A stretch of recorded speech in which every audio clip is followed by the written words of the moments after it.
Welcome to another edition of Green Beauty Intel. My name's Marie, and today we're talking about phenoxyethanol. Now, I have addressed this ingredient in the past. I have a fun Fast Facts Friday video on it, but I was inspired to readdress it when I saw a big green beauty blogger do a post about it. And I felt like from the post and the comments that it was a little bit one-sided, and kind of one of my mottos, and kind of what maybe our motto should be for this series is there's two sides to every story and there's what's right for you. Because every choice that we make is the sum of our experiences and choices we've made up until this moment. So you might watch this video and what I say might convince you want to run far away from phenoxyethanol.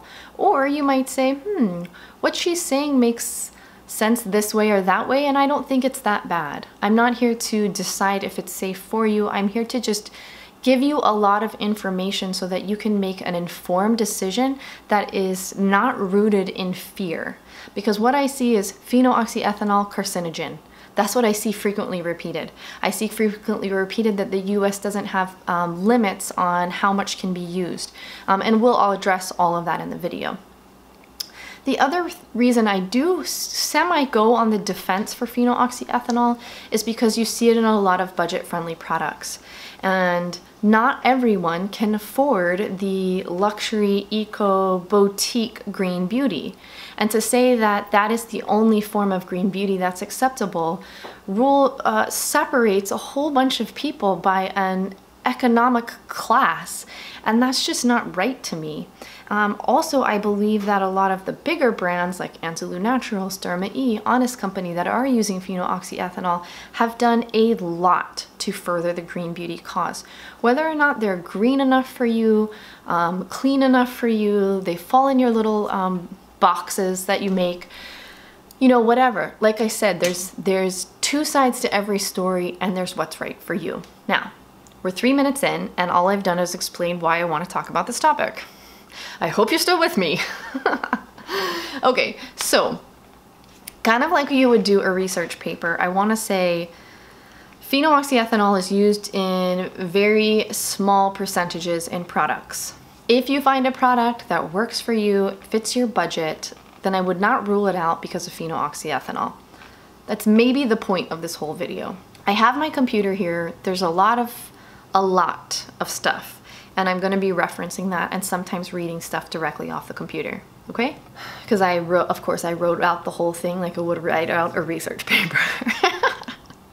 Okay, so we're going to start with some simple explanations and then we'll flesh everything out.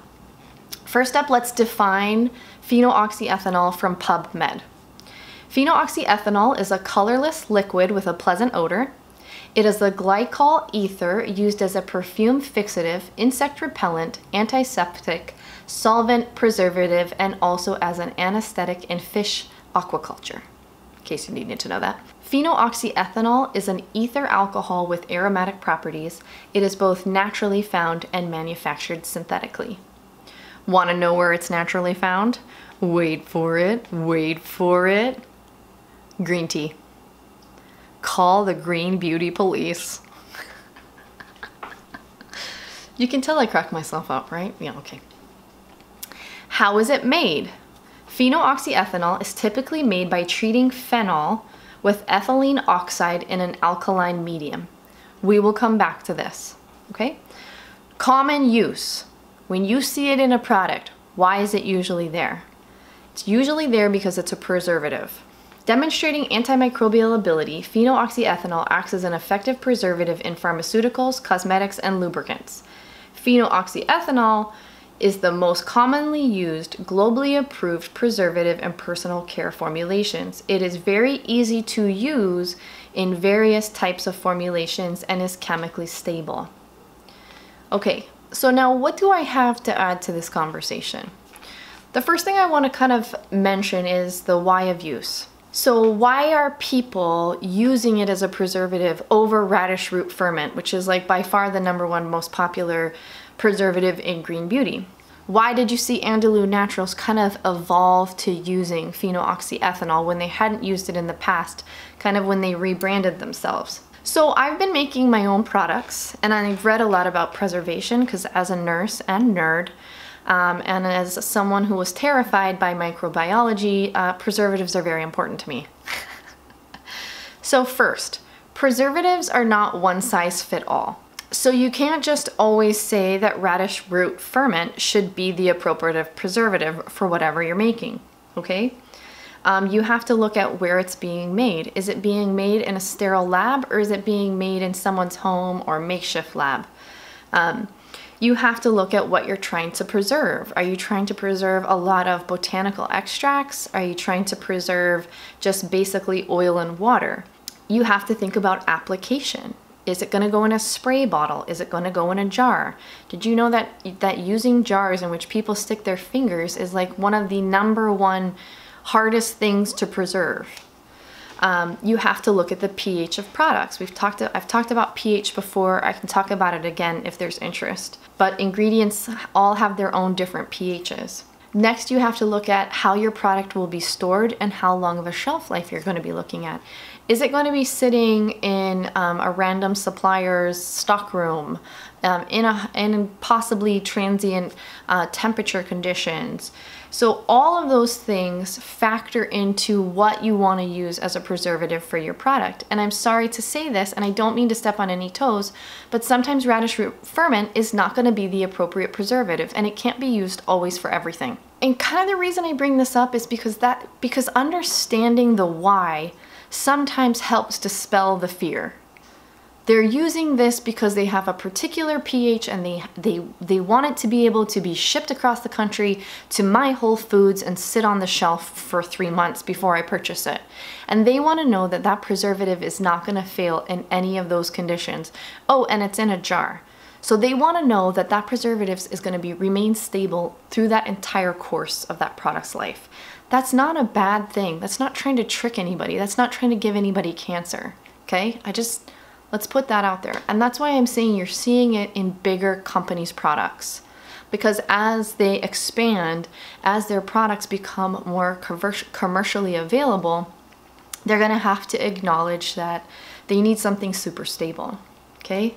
So let's go over to Lotion Crafter, where you can purchase bulk skincare formulating ingredients. They list down that phenoxyethanol is a preservative. It's soluble in oil and water. The usage rate, everybody gives a usage rate when you buy from formulating sites, 0.25 to 1% in a pH of 3 to 10. That's a really nice wide pH for using that preservative. And as you can see, it's being recommended at a usage rate of up to 1%. That'll come into play as we go forward. So now we've addressed some common terms and information about phenoxyethanol. Let's address the safety concerns, okay? There's 4 that I see commonly repeated. Number 1 is that the ingredients used to make phenoxyethanol are alone themselves toxic, okay? We'll address that. Number 2, that the end product contains residues of toxic ingredients, okay? We'll address that. Number 3, it is irritating. We'll address that. Number 4, concentrations are unregulated in the US. Okay, we're going to address all 4 of those things, and it doesn't take very many information sites for us to get to the answer. Okay, let's head over to the CIR. It's what I consider the gold standard because they are basically summarizing what top minds in these fields think about these ingredients. Their tagline is, "We review and assess the safety of ingredients used in cosmetics in an open, unbiased, and expert manner, and publish the results in the peer-reviewed scientific literature." When you click on phenoxyethanol, you'll see an initial report from 1990. Then you'll see that it was kind of re-examined and talked about in 2008. So first I went into the 1990 review, and it's got a lot of great information, so we'll talk about both of those. So let's start in the very beginning of the article with the method of manufacture. That's going to really talk to us about that first safety concern, is that the ingredients used to make phenoxyethanol are toxic themselves. Industrial grade phenoxyethanol is made by reacting phenol with ethylene oxide in the presence of a basic catalyst under pressure and with heating.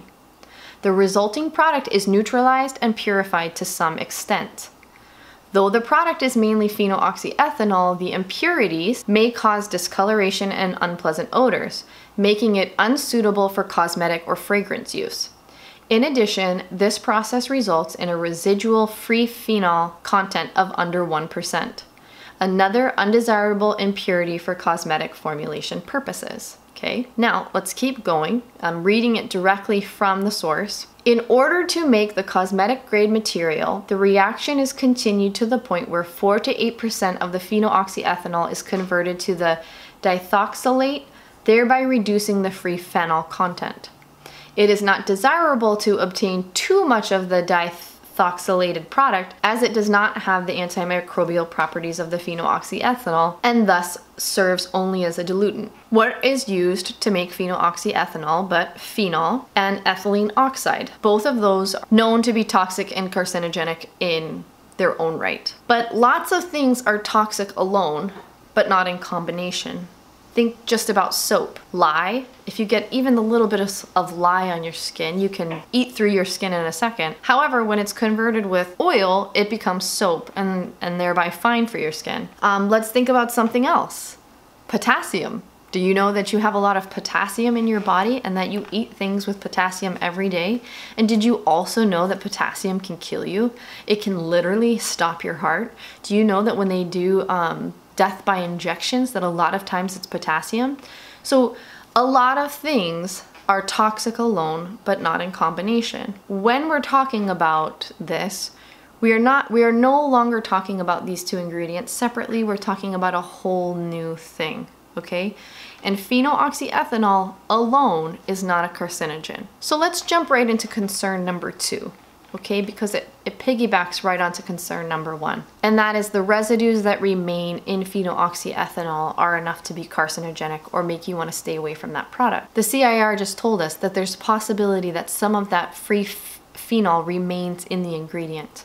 The Encyclopedia of Separation Science, when talking about ethoxylation, also comments that some unreacted ethylene oxide can also remain in these ingredients. And then we know that a byproduct of ethoxylation is 1,4-dioxane.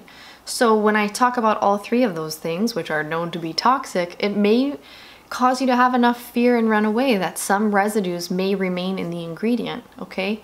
But let's slow down, all right? Again, like I said, I'm not convincing you it's safe, but I want to proceed with telling you there's, like I said, there's more to it. So the CIR already told us they try to limit the amount of free phenol within the ingredient, okay? The Encyclopedia of Separation Science says that there can be some residual ethylene oxide, but that there are standards in place for what those limits can be. And then so if you want to talk about 1,4-dioxane, that's a huge one. Everybody, you know, gets really worked up about this ingredient, but the FDA is aware of the 1,4-dioxane remaining in ingredients, and they do randomly monitor products on the market. So I wanted to mention also that depending on the supplier that you're purchasing from, you can reach out and ask, hey, what's the amount of, do you have access to the amount of 1,4-dioxane in the products?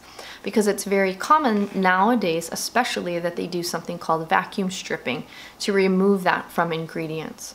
And what I found kind of encouraging actually was that in 2008, the FDA conducted their 11th survey. They're actually going to be getting ready to do another one in 2018, but they found that there was, compared to the studies from when they started, there's significant decreases in the amount of 1,4-dioxane they're seeing in ingredients. So I've linked that below if you want to check that out. So the best exchange I've seen about concern number 1 and concern number 2 comes from a blog called Chemical of the Day. It's written by a woman named Stephanie. So she wrote I believe she's a chemist background, and she also formulates her own products. But she wrote an article about the safety concerns about phenoxyethanol, and she received 2 replies from chemists. I know a lot of you actually have science backgrounds. So if you want to run, I've linked it below if you want to check it out, because it talks even more about the chemical structure of phenoxyethanol, and even more of, she addresses some more of the safety concerns. So concern number 3, it is irritating. So I've seen this mentioned quite a bit, but people bring up the Material Safety Data Sheet, or the MSDS, to say that phenoxyethanol is a huge skin irritant. Well, I'm here to tell you that pretty much every ingredient on their MSDS says that it's an irritating ingredient. Even down to things like rose powder and things that you would not think that they would be writing it's a skin irritant on. I have had personal experience with phenoxyethanol in some products, and I do find it to be irritating. So it just depends on, I feel like, the product and what it's being used for, and maybe you've had a reaction to it in the past too. That's just a personal thing. So concern number 4 is that concentrations used are unregulated in the US. The blog post I saw talked about how the EU and Japan have regulations. Now let's look at the CIR 1990 report, and we'll compare it to the 2006 report. And we'll also reference back to Lotion Crafter. So in the 1990 report, you can see up here at the top, they have the percentages in the products and the amount of products in that category. So let's look really quickly at skincare preparations. Roughly 3,700 products in that category. 109 of them contained phenoxyethanol. One product had greater than 1 to 5%. 90 products had greater than 0.1 to 1%. 18 products had less than or equal to 0.1%. So let's go over to the republished 2011 review. So as you can see, in 2006, when they did this review, they got very, very, very specific. Let's look at face and neck creams and lotions, because I love creams and lotions. Total products in the category were 546. And in 2006, of the products that they surveyed, had 0.004 to 1%. Let's look back on Lotion Crafter and see that the recommended usage is 0.25 to 1%. So you see, without having the US having to put a regulation in place, people aren't using it in greater than 1% these days. So that's just like a moot point to me that the US doesn't have a regulation on it, because they don't need to, because the ingredient itself has regulated its own usage. So where am I trying to go with this, if I'm not trying to convince you one way or another?